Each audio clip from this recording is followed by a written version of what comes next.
The NFL quarterback is widely considered to be the single most important player across all sports. Having the right QB can catapult a team into contention and even in some cases, completely save a franchise. But finding a true franchise QB is easier said than done. Most first-round quarterbacks end up being busts and can set a team back years in search for their next guy. So what truly separates the failing young quarterbacks from the top tier of difference makers who can instantly put their team into contention? Many people would look at the limitations to practice time by the NFL Player Association as a direct cause of the struggle to consistently develop quarterbacks. Others, however, would bring up that today's edge rushers are just too unstoppable for the average offensive lineman. Or, hear me out, the NFL is getting ruined by basic zone coverages. But it's too far back right now. The NFL is being ruined by these too high safeties. Okay, maybe not that one. While these do have an effect on the development of young quarterbacks, what if I told you that none of them come close to the real reason? The great QBs of the last generation, Brady, Brees, Rodgers, and Manning, were all some of the most skilled quarterbacks of all time. But all of them also had great situations around them, except one, Drew Brees. Drew Brees is one of the greatest quarterbacks to ever play the game. But for all his brilliance, the Saints posted losing records in 2012, 2014, 2015, and 2016. So how does a team with a Hall of Fame level quarterback fall short for so many years? It wasn't because Brees was playing poorly. In each of those seasons, he led the NFL in passing yards. The issue was everything around him. The Saints' defense was historically bad, ranking near the bottom of the league in points allowed and yards given up. No matter how many points Brees put on the board, the defense couldn't hold up their end of the bargain. It's a perfect example of why football is the ultimate team sport. Brees needed help on defense, in the running game, and from the coaching staff. Even a Hall of Famer can't overcome a lack of support. Let's rewind to 2014. Gino Smith, fresh-faced and full of promise, takes the field as the starting quarterback for the New York Jets. But instead of leading his team to glory, it seemed like the deck was stacked against him. Coaching changes, poor offensive line play, and the relentless New York media turned his dream into a nightmare. By 2017, Gino was all but forgotten, a backup quarterback bouncing from team to team. Fast forward to 2022, where we see a very different Gino Smith. Playing for the Seattle Seahawks, he's no longer the scapegoat of a bad team, but the leader of a high-flying offense. It wasn't just about talent. It was about finding a coach like Pete Carroll who believed in him, and a system that fit his strengths.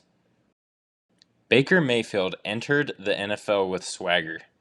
Drafted first overall by the Cleveland Browns, he immediately injected life into a franchise that had been without it.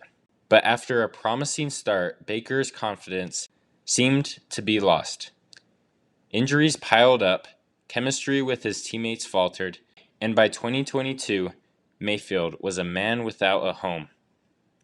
Cue the Tampa Bay Buccaneers, desperate for a new face after the legendary Tom Brady retired. In 2023, Baker walked into a pressure cooker. How do you follow the GOAT? But instead of folding, Baker embraced the challenge. With veteran receivers like Mike Evans and Chris Godwin, and a supportive coaching staff, Mayfield reminded everyone of the grit that made him a number one pick in the first place. Sam Darnold's career has been defined by potential unfulfilled. The Jets drafted him as their savior, only for Darnold to be hampered by poor protection, lack of weapons, and inconsistent coaching. Traded to the Panthers, it seemed like Sam might never escape the shadow of failure. But football is full of second, third, and even fourth chances. Now with the Vikings leading them to an undefeated record, Darnold's journey reminds us that sometimes all a player needs is the right system to thrive. The 2020 quarterback draft class was full of household names. Joe Burrow, Justin Herbert, Tua Tagovailoa, Jalen Hurts, and Jordan Love are all guys who've made waves in this league. Out of these guys, Burrow and Hurts have already led their teams to Super Bowl appearances, and Justin Herbert is setting records left and right. But it's no coincidence that this successful group has been surrounded by either great offensive lines, elite receivers, or brilliant coaches.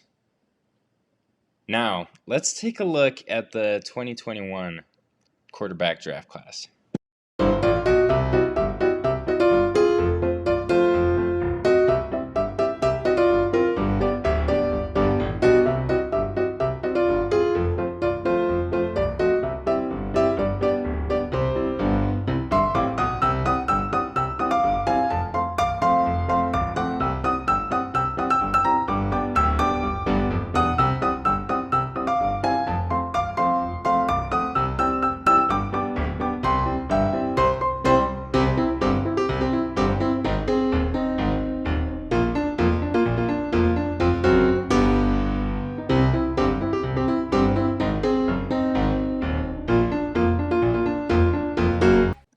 The 2021 quarterback class has been shadowed by inconsistency and downright horrendous play.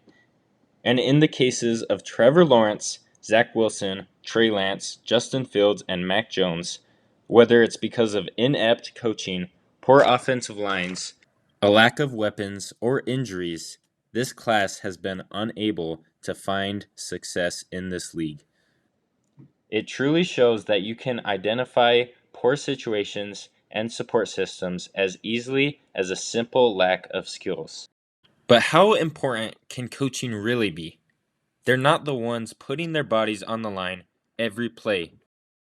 Well, if you look at the recent Super Bowl coaches that have won, each of them are Hall of Fame level of coaches.